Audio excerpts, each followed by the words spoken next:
अन्नदाता। पग पग पर है संग तुम्हारे अन्नदाता। लहू किसानों का बन के पसीना सींचता है धरती का सीना। मेहनत का तेरी हक दिलवाने, नई तकनीक नई खोज बताने। पशुधन को गुणवान बनाना, पौध सुरक्षा को सिखलाना, खेती के सब गुर समझाने, भारत का सरताज बनाने। आठों पहर है संग तुम्हारे अन्नदाता अन्नदाता। नमस्कार, मैं शालिनी आप सभी दर्शकों का अन्नदाता कार्यक्रम में स्वागत करती हूं। हर रोज की तरह आज भी हम कार्यक्रम में लेकर के आए हैं खेती बाड़ी से जुड़ी हुई बहुत सी लाभकारी जानकारियां। तो चलिए सबसे पहले देखते हैं कि क्या है विशेष आपके लिए आज के कार्यक्रम में। धनिया की अधिक उपज देने वाले किस्मों की वैज्ञानिक तरीके से बुआई। ग्वार की फसल को हानि पहुंचाने वाले कीट और रोगों का नियंत्रण। नवजात बछड़े बछड़ियों की देखरेख पर जानकारी।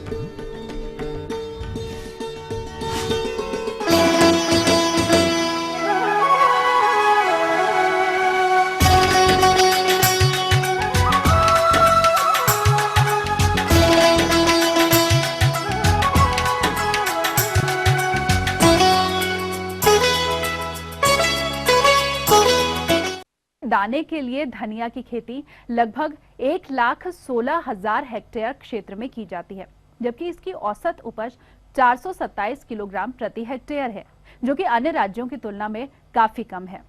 अगर इसके कारणों की बात की जाए तो उसमें प्रमुख है इसकी खेती में वैज्ञानिक तरीके से ना करना। तो धनिया के अधिक उपज देने वाली किस्में कौन कौन सी हैं तथा इसकी खेती वैज्ञानिक तकनीक से किस तरह से करें, इसकी जानकारी दे रहे हैं कृषि विज्ञान केंद्र कालूखेड़ा, जिला रतलाम के वैज्ञानिक डॉक्टर एसबी शर्मा। आज आपको धनिया उत्पादन तकनीक पे जानकारी देना चाहूँगा।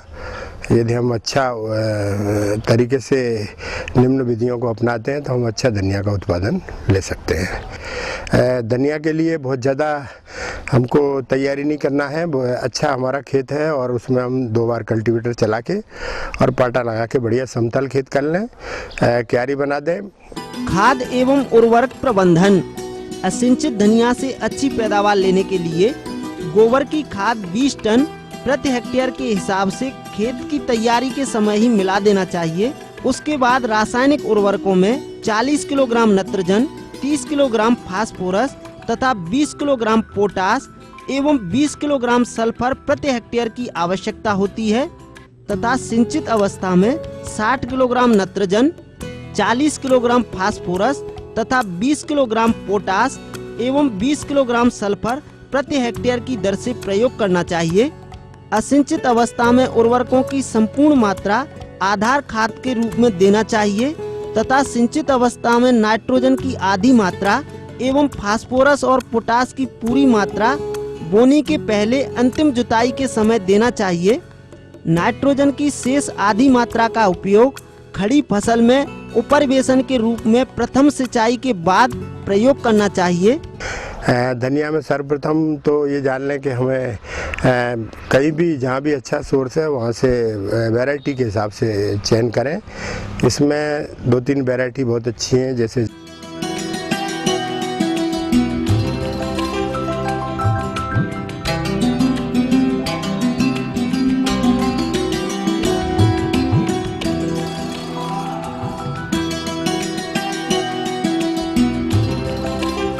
इस तरह के हमारे जो धनिया की वैरायटी हैं उनका चयन करेंगे तो हमें अच्छा उत्पादन प्राप्त हो सकता है। और इसमें जो बीज की मात्रा है वो करीब जो है 10 से 12 किलो बीज प्रति हेक्टेयर ज़रूरत है, इससे ज़्यादा बीज की आवश्यकता नहीं है। तो वो धनिया इस मान से धनिया की बुआई करें। अच्छे से धनिया को जो धनिया बीज है उसको पहले उपचारित करें। यदि वीटावेक्स से करते हैं तो वही 2.5 ग्राम प्रति किलो बीज के हिसाब से लें, और यदि हम ट्राइकोडर्मा से कर रहे हैं तो 5 ग्राम प्रति किलो बीज के हिसाब से उसको उपचारित करें। और धनिया को हम थोड़ा रगड़ लें, उसको किसी हल्के, उससे ज़्यादा भारी वजन से नहीं, हल्के से किसी वजन से उसके 2 टुकड़े कर लें, तो वो ज़्यादा हमारे अंकुरण में आसानी होती है और हमारा अंकुरण काफ़ी अच्छा पाया गया है। तो धनिया को रगड़ के 2 भाग कर लें और उसके बाद धनिया को बुवाई करें। प्रायः यहाँ पर छिटकवा विधि से धनिया बोते हैं, तो छिटकवा विधि से भी हम बुवाई कर सकते हैं। जैसे लाइन से भी बुवाई की जा सकती है। धनिया की बोनी सीड ड्रिल से कतारों में करना चाहिए। कतार से कतार की दूरी 30 सेंटीमीटर एवं पौधे से पौधे की दूरी 10 से 15 सेंटीमीटर रखना चाहिए। कूड़ में बीज की गहराई 2 से 4 सेंटीमीटर तक ही रखना चाहिए। धनिया की फसल में खरपतवार बुवाई के 35 से 40 दिन तक पोषक तत्वों के लिए प्रतिस्पर्धा करते हैं तथा विभिन्न प्रकार के कीट व रोगों को भी आमंत्रित करते हैं। तो किसान भाइयों, समय समय पर इन खरपतवारों की निदाई गुड़ाई कर खेत को खरपतवारों से मुक्त रखना चाहिए तथा रासायनिक खरपतवार नियंत्रण के लिए पेंडीमेथिलीन 2 लीटर 600 से 700 लीटर पानी में घोल बनाकर प्रति हेक्टेयर के हिसाब से बुवाई के 2 दिन के अंदर ही छिड़काव कर देना चाहिए। अब आइए बात करते हैं सिंचाई प्रबंधन की। धनिया में पहली सिंचाई 30 से 35 दिन की अवस्था पर करना चाहिए तथा दूसरी सिंचाई 50 से 60 दिन की अवस्था पर करना चाहिए तथा तीसरी सिंचाई 70 से 80 दिन पर करना चाहिए और चौथी सिंचाई 90 से 100 दिन की अवस्था पर करना चाहिए तथा पांचवी सिंचाई 105 दिन से 110 दिन की फसल अवस्था पर करना आवश्यक होता है।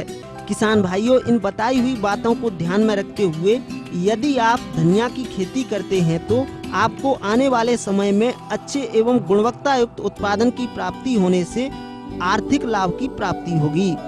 तो ये थी कुछ उपयोगी जानकारियां। अब लेंगे एक छोटा सा ब्रेक, जल्द हाजिर होंगे।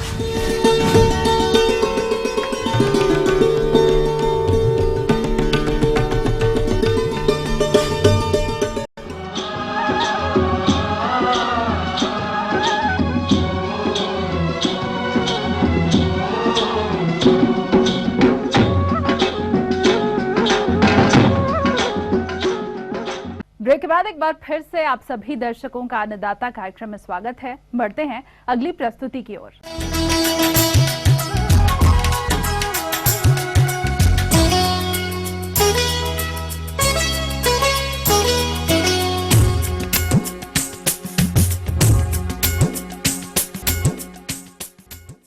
हमारे प्रदेश के जो किसान ग्वार की खेती कर रहे हैं, उनकी फसल अभी फलियां बन रही हैं और इस अवस्था पर फसल में विभिन्न प्रकार के कीट और रोगों का प्रकोप होता है और इनका समय से नियंत्रण अगर ना किया जाए तो उपज में कमी आ जाती है। तो इस समय ग्वार की फसल को इन कीट और रोगों से किस तरह से बचाया जाए, आइए जानते हैं आंचलिक कृषि अनुसंधान केंद्र मुरैना के वैज्ञानिक डॉक्टर जेसी गुप्ता से। ग्वार की फसल, अभी यह फसल खड़ी हुई है। किसान भाइयों, ग्वार की फसल में प्रमुख रूप से 3-4 प्रकार के कीट एवं 3-4 प्रकार की बीमारियां आती हैं, जिसके कारण ग्वार की फसल को बहुत अधिक हानि होती है। ग्वार की फसल में प्रमुख रूप से 2-3 प्रकार के जो कीट हैं, जैसे माहू आता है, सफेद मक्खी आती है, फली छेदक कीट आता है। ये 3 कीट काफी नुकसान पहुंचाते हैं। ये जो कीट हैं, माहू है, ये रस चूसता है, सफेद मक्खी है, रस चूसती है और रस चूसने से ग्वार की फसल पर सीधा सीधा उसके पोषण पर प्रभाव पड़ता है और जो क्लोरोफिल या हरा रंग जो दिखाई देता है उसकी मात्रा घट जाती है और ग्वार की जो फसल है उसका उत्पादन काफ़ी गिर जाता है। इन कीटों के नियंत्रण करने के लिए डाईमेथोएट दवा 750 मिलीलीटर दवा 500 लीटर पानी में घोल बना करके छिड़काव करेंगे तो माहू, सफ़ेद मक्खी, इनसे इनका बचाव किया जा सकता है। और दूसरी दवा है कीनोल फॉस, 750 मिलीलीटर दवा 500 लीटर पानी में घोल बना करके छिड़काव करें। इस दवा के द्वारा फली छेदक कीटों का आसानी से नियंत्रण किया जा सकता है। इसके अलावा ग्वार की फसल में 3-4 प्रकार के रोग लगते हैं। 3-4 प्रकार के रोगों में प्रमुख रूप से जीवाणु जनित रोग भी आते हैं जो काली डंडी कर देते हैं, और जो पत्ती धब्बा रोग भी आता है। पत्ती धब्बा रोग में छोटे छोटे गोल गोल रंग के भूरे रंग के धब्बे साफ साफ दिखाई देते हैं और हमारी फसल को काफ़ी नुकसान होता है, काफ़ी हानि होती है। किसान भाइयों, अगर जीवाणु जनित रोग आ रहा है या काली डंडी रोग आ गया है तो इसमें स्ट्रेप्टोसाइक्लिन नाम की एक दवा आती है। यह दवा 75 ग्राम दवा 500 लीटर पानी में घोल बना करके इसका छिड़काव किया जाए तो इस रोग का नियंत्रण आसानी से हो जाता है। पत्ती धब्बा जो रोग आता है उसके लिए मैनकोजेब दवा काफ़ी प्रभावशील पाई गई है। मैनकोजेब दवा 2.5 ग्राम दवा प्रति लीटर पानी के हिसाब से घोल बना करके छिड़काव करेंगे तो पत्ती धब्बा रोग का आसानी से नियंत्रण हो जाएगा। कीट और बीमारी दोनों का नियंत्रण करते हुए किसान भाई अगर इसका उत्पादन लेंगे तो अधिक से अधिक उन्हें उपज प्राप्त होगी और उसकी गुणवत्ता भी, उनके दानों की गुणवत्ता में भी सुधार आएगा और अच्छी उपज प्राप्त होगी। ग्वार की फसल पर अगर काली डंडी या काला पत्ती धब्बा रोग जो जीवाणु जनित रोग है वो दिखाई दे तो स्ट्रेप्टोसाइक्लिन सल्फेट के अलावा 2 दवाएं और हैं जो काफ़ी प्रभावशील पाई गई हैं। एक दवा है बिलीटॉक्स 50। बिलीटॉक्स 50 ये बाज़ार में उपलब्ध होती है और यह दवा 1 ग्राम दवा प्रति लीटर पानी के हिसाब से घोल बना करके इसका छिड़काव किया जाए। इसके अलावा एक दवा है बोर्डो मिश्रण। बोर्डो मिश्रण किसान भाइयों आप स्वयं भी बना सकते हैं। बोर्डो मिश्रण 1% का घोल इस बीमारी के लिए काफ़ी प्रभावशील पाया गया है। बोर्डो मिश्रण बनाने के लिए नीला तोता 1 किलो नीला तोता और 1 किलो से थोड़ा सा अधिक ये भुजा हुआ चूना आता है, ये ले लें। 1.25 किलो या 1.5 किलो ये अलग अलग प्लास्टिक के बर्तन या मिट्टी के बर्तन में गला दें 24 घंटे और फिर तीसरे बर्तन में इसको आपस में लकड़ी से अच्छी तरह से इसको घोल लें और घोल करके तीसरे बर्तन में दोनों की धार मिला करके डाल लें। यह जब घोल बन जाएगा, इस घोल को 100 लीटर पानी में आप इसको बना लें और यह जो घोल जो तैयार हुआ है इसको छान करके फिर इसका प्रयोग करें। 10-10 दिन के अंतर से 2 बार अगर छिड़काव कर दिया जाए तो ये जीवाणु जनित रोग जो ग्वार की फसल में आता है उसका प्रभावी ढंग से नियंत्रण हो जाएगा और आपको अधिक से अधिक उत्पादन प्राप्त हो। आगे और भी यहाँ कुछ रोचक जानकारियां, पर यहाँ पर रुकेंगे एक और कमर्शियल ब्रेक के लिए। जल्द हाजिर होंगे।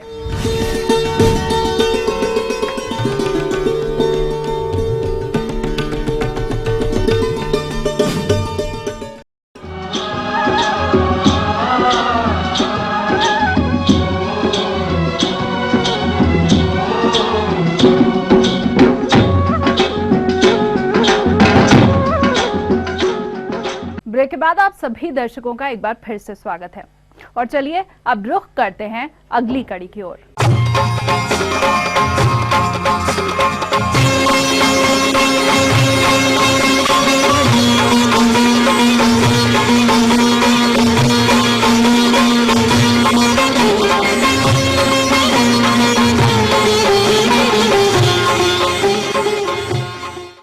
हमारे प्रदेश के बहुत से किसान भाई दुधारू पशुओं का पालन करते हैं, अतः उनके लिए जरूरी है कि वो अपने नवजात बछड़े बछड़ियों की उचित समय पर देखरेख करते रहें, जिससे उनके नवजात पशु विभिन्न रोगों से मुक्त रहें। इस विषय पर जानकारी दे रहे हैं एक विषय विशेषज्ञ डॉक्टर रामवीर सिंह। छोटे बच्चों को मृत्यु दर कम करने के लिए उनकी देखभाल जब पैदा होते हैं तभी से शुरुआत कर देना चाहिए। जब बच्चा पैदा होता है तो एकदम उसको साफ जगह रखते हैं और उसके एकदम साफ करके ड्राई कर लेते हैं। फिर उसके जो है नेवल कार्ड होता है, उसका नेवल कार्ड को लाइगेट करते हैं, 1 इंच छोड़ करके धागे से बांध के कट कर देते हैं, जिससे कि सारे संक्रमण जो है उसी नाभि के नाल द्वारा ही जाते हैं। डायरिया होती है या और इन्फेक्शन है, फीवर है, सब उससे ज़्यादा होते हैं। जब उसको बांध देते हैं तो लाइगेशन कहते हैं उसको हम लोग, तो उसके बाद उनकी मृत्यु दर काफ़ी कम हो जाती है। और किलनी, बाह्य परजीवी और अंतः परजीवी, इनका जो है तुरंत चिकित्सा को दिखा करके उनको ठीक कराना चाहिए। तो डॉक्टर साहब इसको मतलब खीस जो है कब तक इनको देनी चाहिए? जो शुरू का दूध है शुरू का दूध कितने दिनों तक देना चाहिए, जो कि उसके बाद बंद कर देना चाहिए, या कैसे इसको आगे बढ़ाने के लिए? जो खीस है, कोलेस्ट्रम कहते हैं इसको, इसके अंदर रोगों से लड़ने की क्षमता बहुत होती है। इसमें इम्यूनोग्लोबुलिन्स होती हैं जिससे रोग से लड़ने की क्षमता इनमें पैदा होती है। इसलिए इनको जब बच्चा पैदा होता है तुरंत इसको खीस पिलाना चाहिए, और एक गाय है तो उसको कम से कम 1 थन तो का दूध पिला देना चाहिए। और अगर अलग से दूध का पिलाते हैं तो उसके बच्चे के वजन के 10वें हिस्से के बराबर पिलाया जाता है एक दिन में, इतना उसको खींच दे सकते हैं। खींच देने से तुरंत उसको पिलाते हैं तो उसको फर्स्ट, जिसको पहली बार जब बच्चा जो है फीकल करता है, उसको मेकोनियम कहते हैं, उसको करना बहुत ज़रूरी है। वो नहीं करता तो फिर वो बीमार हो जाता है, इसलिए पहले ही खींच देना बहुत ज़रूरी है, उसमें देर नहीं करना चाहिए। कि डॉक्टर साहब कितने दिनों तक देना चाहिए उसको? तो अभी दूध तो उसे पिलाते रहते हैं, खींच तो 3-4 दिन का ही खींच को कहते हैं, फिर उसको हम दूध कहते हैं। दूध कहते हैं, ठीक है। हाँ, फिर उसके बाद दूध पिलाते हैं 3-4 महीने तक। जब चारा खूब खाने लगता है तो उसको दूध बंद कर देते हैं 3-4 महीने बाद। सर, जैसे इनको दस्त हो जाते हैं, गोबर पतला करने लग जाते हैं, तो उसके लिए क्या रोकथाम है? दस्त रोकने के लिए है कि इनको डिवर्मिंग करना बहुत ज़रूरी है। उसके लिए 3 महीने से कम उम्र के बच्चों को पिपराजिन देते हैं हम लोग। पिपराजिन? हाँ, पिपराजिन लिक्विड होता है, उसको ओरली देते हैं, उससे ठीक रहता है। 3 महीने से ऊपर के बच्चों को डिवर्मिंग करने के लिए फेनबेंडाजोल देते हैं। तो उससे ये है कि जब अंदर के अंतः परजीवी खत्म हो जाते हैं, डायरिया फिर नहीं होती है। और इन्फेक्शन से दूर रखते हैं। पानी इनको स्वच्छ पिलाया जाता है और साफ जगह रखते हैं, खुली हवा में रखना चाहिए उनको, और सफाई का विशेष ध्यान रखें तो इनको डायरिया नहीं होगी। उसके बाद उनके बाह्य परजीवी और अंतः परजीवी समाप्त करने के लिए उनके ऊपर साइपरमेथ्रिन का घोल लगाते हैं, और आइवरमेक्टिन का इंजेक्शन सबकट लगाया जाता है, और ओरली भी आइवरमेक्टिन दे सकते हैं, जिससे अंतः परजीवी और बाह्य परजीवी समाप्त हो सकते हैं। और बच्चों को स्वस्थ रखने के लिए हवादार जगह रखना चाहिए और सूखा स्थान हो, और दस्त को रोकने के लिए उनके लिए दवाएं समय पर डॉक्टर को तुरंत बुला के दिखा देना चाहिए, जिससे कि वो ठीक रहें। और उनको वैक्सीनेशन है, ब्रुसेला वैक्सीन है, जिससे कि जो बच्चियां हैं खासतौर से उन्हीं की करी जाती है, क्योंकि उन्हीं से हम लोग बच्चे लेते हैं। तो उनको जब 5 महीने की होती हैं तभी उन्हें ब्रुसेला वैक्सीन लगाते हैं, जिससे कि जब आगे बड़ी होंगी तो उनको बच्चे होंगे तो उन्हें एवर्सन नहीं होंगे ब्रुसेला से जो होते हैं।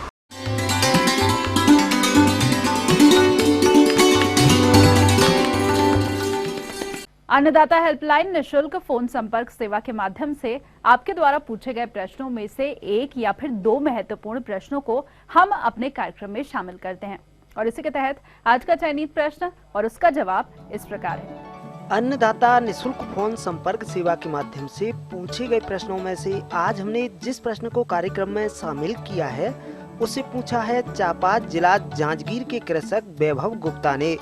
यह सोलर पंप के बारे में संपूर्ण जानकारी चाहते हैं। तो वैभव गुप्ता जी, आपकी जानकारी हेतु प्रस्तुत है कार्यक्रम का यह अंश।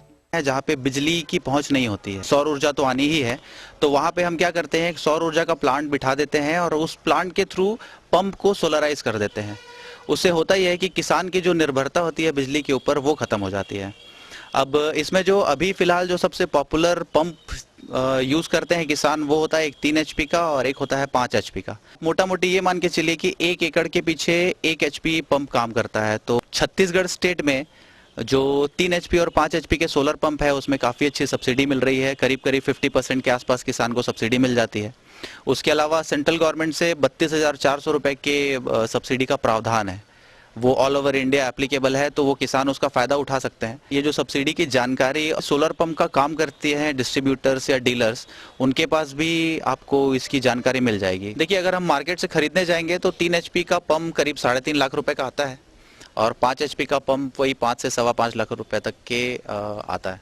छत्तीसगढ़ गवर्नमेंट दोनों ही सब्सिडी अभी उपलब्ध करा रही है। 2,47,000 करीब सब्सिडी 3 HP पे मिल जाती है, और 3,60,000 के करीब सब्सिडी आपको 5 HP पे मिल जाती है। देखिए, सब्सिडी का एक प्रोसेस होता है, किसान को एक एप्लीकेशन सबमिट करना होता है, जिस एप्लीकेशन को हम गवर्नमेंट में जमा करते हैं, या वो चाहे तो डायरेक्टली ही डिपार्टमेंट में जाके वो एप्लीकेशन सबमिट कर सकते हैं। उसके बेसिस पे उनको सब्सिडी सैंक्शन होती है। सब्सिडी सैंक्शन होने के बाद उनको पंप लगाने का लाभ मिलता है। बोर की केसिंग होनी चाहिए। बाकी जो पंप, पाइप और सोलर सिस्टम और कंट्रोलर, जो पूरा सिस्टम है, वो पूरा सिस्टम आपको वो पार्टी लगा के देगी जिसके थ्रू सब्सिडी को अप्लाई किया हुआ है। डॉक्यूमेंट इसमें देखिए, मिस यूज को रोकने के लिए बेसिकली डॉक्यूमेंट को लिया जाता है। तो डॉक्यूमेंट यहाँ पे लगेंगे ऋण पुस्तिका, B1 खसरा, और आपका जो बटर पेपर पे पटवारी की तरफ से सर्टिफाई होता है कि यहाँ पे पंप इस जगह पे लगा हुआ है और ये कृषि के पर्पज से ही यूज हो रहा है। सब्सिडी सैंक्शन होता है करीब 15 से 20 दिन में, और प्लांट लगना तो ऐसा है कि सब्सिडी एक बार सैंक्शन होती है तो उसके 1 हफ्ते के अंदर अंदर सोलर पंप शुरू हो जाता है उसके यहाँ। अगर आपको एक्चुअल रेट पता करना है तो गवर्नमेंट की तरफ से ही पंप का मेन रेट आता है, क्योंकि गवर्नमेंट ही यहाँ पे इन्वॉल्व है सब्सिडी वगैरह देने में। तो मेन रेट तो यही पता चलेगा, गवर्नमेंट के ऑफिसेज में ही पता चलेगा कि मतलब जो किसान है उसको कितने में पंप मिलेगा। तो देखिए मैंने जैसे बताया 3 HP का मैंने बताया कि करीब 70,000 से 90,000 रुपए के बीच में रेट है अभी मार्केट में। अलग अलग कंपनी का अलग अलग रेट है, तो इस रेट में करीब करीब ये पड़ता है अपने को। और 5 HP का बताऊं तो 5 HP का भी 90,000 1 लाख रुपए इस रेंज में मतलब पंप किसान भाई को मिल जाता है, और इसमें उसको कुछ भी अलग से नहीं देना पड़ेगा। देखिए सोलर पंप का जो कॉन्सेप्ट है वो सीधा सीधा है कि वो सिर्फ दिन में काम करेगा। दिन में ऐसे काम करता है कि जैसे ही 7:45 बजे के आसपास धूप की इंटेंसिटी थोड़ी बढ़ जाती है, तो उस इंटेंसिटी में ये पंप अपने आप चालू हो जाता है और करीब 5 बजे तक ये पंप चलता है और 5 बजे के बाद ऑटोमेटिकली बंद हो जाता है। सौर ऊर्जा से आपका पंप चलता है और उसमें आपको दिन भर पानी मिलता है। इसमें एक और फैसिलिटी होती है जहाँ पे बहुत सारी पार्टियां होती है जो ऐसा कंट्रोलर लगाती है जिसमें दिन में भी पंप चलता है और रात में जो भी इलेक्ट्रिसिटी की अथॉरिटी है उसके कनेक्शन से पंप चल सकता है। उसके अलावा जो पंप होता है उस पर जो भी कंपनियां होती हैं वो 2 से लेके 5 साल तक का मेंटेनेंस अपने तरफ से फ्री देती है, जो कि ऑन साइट होता है। मतलब वहीं पे जाके किसान या कंट्रोलर को जो भी दिक्कत आती है उसको सुधार के आते हैं। अगर हम लाइफ की बात करें तो जो सोलर पैनल की लाइफ है वो करीब 25 साल मिनिमम आती है एक सोलर सिस्टम की, मतलब अगर मैं पैनल की बात करूं तो। उसके अलावा जो इलेक्ट्रॉनिक चीज़ें हैं उसमें छोटा मोटा मेंटेनेंस लगता है जो कि बहुत ज़्यादा खर्चीला होता नहीं है। कई बार होता यह है कि बिजली तो मिलती नहीं है गांव में असाध्य क्षेत्रों में, और किसी वर्ष मान लीजिए अगर बारिश नहीं हुई तो उस साल तो ये कन्फर्म है कि फसल खराब होनी है।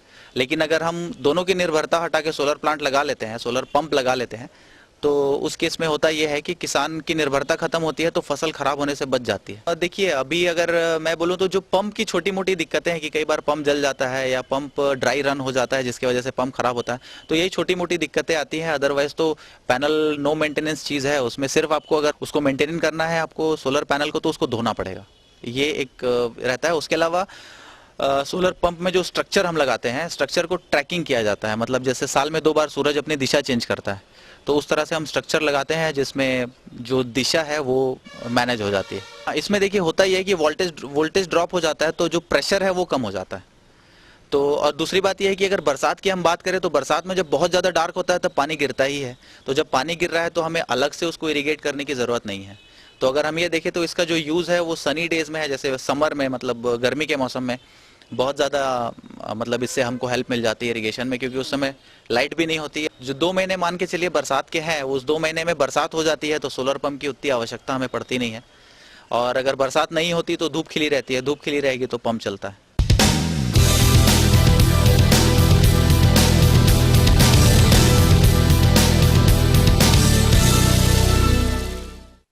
राज्य की विभिन्न मंडियों में कृषि उत्पादों के चढ़ते उतरते बाजार भाव की संक्षिप्त जानकारी इस प्रकार है।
हम ये उम्मीद करते हैं कि आज का कार्यक्रम आप सभी दर्शकों के लिए उपयोगी रहा होगा। किसान भाइयों, अन्नदाता आपकी सेवा के लिए संकल्परत है। कृषि संबंधित समस्या और सुझावों के लिए आप हमें इस पते पर संपर्क कर सकते हैं। प्रोड्यूसर अन्नदाता, ETV Madhya Pradesh, Chhattisgarh, Ramoji film city, Hyderabad 501512। साथ ही आप हमें ईमेल भी कर सकते हैं। हमारा ईमेल ID है annadatamp@etv.co.in। इसके अलावा हमारी निःशुल्क हेल्पलाइन नंबर 1800-108-4599 पर सोमवार से शनिवार सुबह 10 से शाम 4 बजे के बीच आप संपर्क कर सकते हैं। और आइए अब देखते हैं कल दिखाए जाने वाले कार्यक्रम की मुख्य झलकियां। अरहर की फसल को प्रभावित करने वाले कीटों का नियंत्रण, अधिक उपज के लिए गन्ना की वैज्ञानिक तकनीक से खेती। तो फिलहाल अन्नदाता की पूरी टीम को दीजिए इजाजत। कल फिर से इसी समय आपसे मुलाकात होगी कृषि संबंधित कुछ और रोचक जानकारियों के साथ। नमस्कार।